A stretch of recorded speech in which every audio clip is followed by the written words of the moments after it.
Before we begin, let me ask you something real. How many times have you stayed in a situation that felt wrong, not because you were happy, but because you were hopeful? That quiet hope that maybe things will change, maybe she'll understand you more, maybe if you just try harder it'll finally work. If that question hits a nerve, don't click away, because this video isn't here to attack anyone or turn relationships into a battlefield. This is Mind Unmasked, and on this channel, we talk about the psychology behind human behavior, attraction, attachment, and emotional survival in a world that rarely prepares you for any of it. What you're about to hear isn't about hate, bitterness, or blame.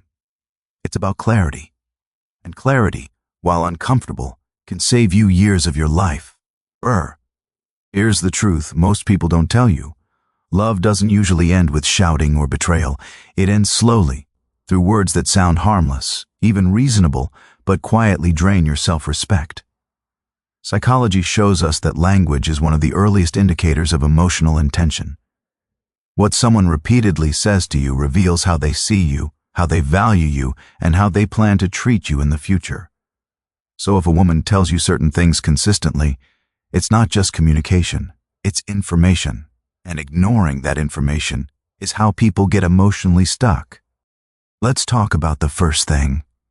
When she says something like, "This is just how I am, you need to accept it," it might sound honest, even mature, but listen closely to the psychology behind it. Healthy self-acceptance never shuts down growth. When someone uses that phrase as a wall, what they're really saying is that your discomfort is irrelevant and their behavior is non-negotiable. Relationships thrive on mutual adjustment, not rigid identity shields. If every concern you raise is met with that line, you're not in a partnership. You are in a fixed emotional environment where your needs will always come second. Over time, this creates a silent imbalance where you're constantly adapting while she remains unchanged. That's not love. That's emotional stagnation dressed up as authenticity. Another phrase that should make you pause is when she tells you you're too sensitive, especially after she's said or done something that genuinely hurt you. Psychology calls this emotional invalidation. It's a subtle form of dismissing your inner experience, and over time, it trains you to doubt your own feelings. The danger here isn't the sentence itself, it's the pattern. When your emotional responses are repeatedly minimized, you begin to silence yourself. You stop expressing discomfort. You stop setting boundaries. And eventually, you stop trusting your own emotional compass. A relationship should be a place where sensitivity is protected, not mocked. If your vulnerability is treated like a flaw, that relationship will slowly turn you into someone you don't recognize. Now listen carefully to this one because it's one of the most overlooked lines in modern relationships. When she says, "I don't owe you anything," especially during moments that require emotional accountability, it's not empowerment, it's detachment. Yes, no one owes another person blind sacrifice, but emotional investment does create responsibility. When someone enters a relationship, they are agreeing to a level of care, consideration, and mutual respect. When that sentence is used to escape basic emotional effort, it signals that she wants the benefits of closeness without the responsibility of maintaining it. Psychology tells us that relationships fail not because people demand too much, but because one person stops feeling responsible for the emotional space they occupy. If she repeatedly reminds you that she owes you nothing, believe her. She's already halfway out emotionally. Here's another sentence that sounds harmless but carries heavy weight. "If you don't like it, you can leave." On the surface, it sounds like confidence.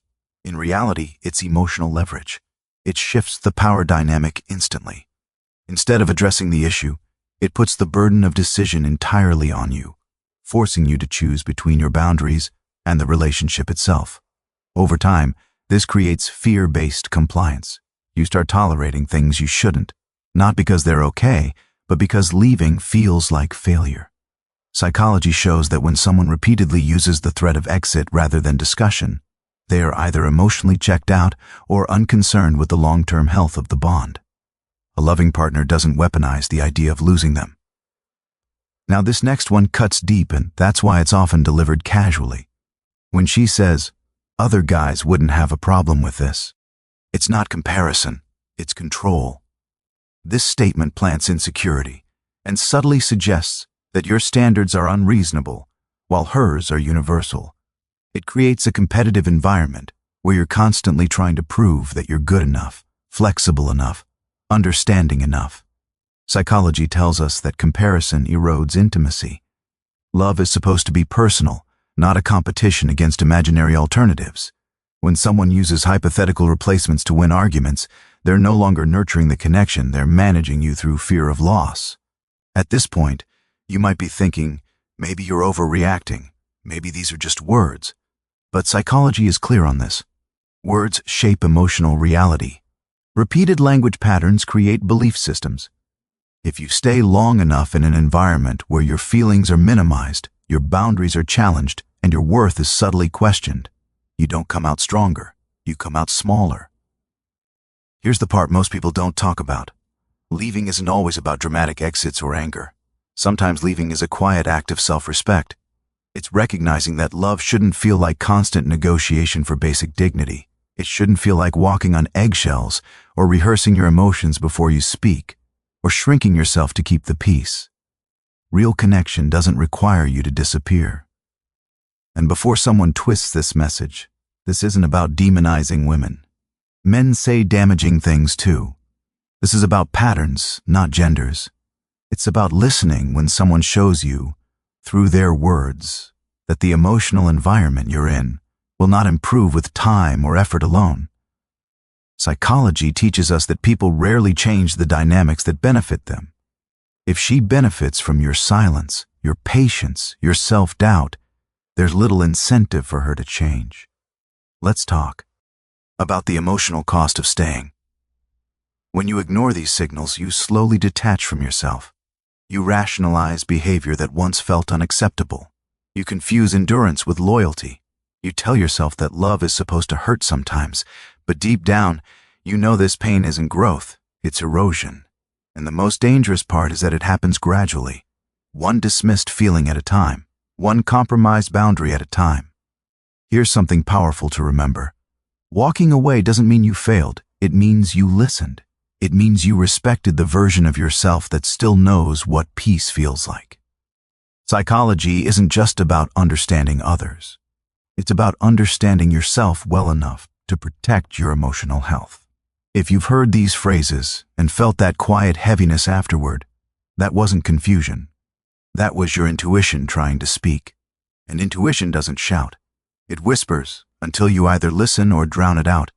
This is Mind Unmasked, and on this channel, we don't tell you what to think. We help you see what's already there. If this message resonated with you, if it put words to something you've been feeling but couldn't explain, stay with us. There's more clarity ahead, and clarity is the first step toward freedom.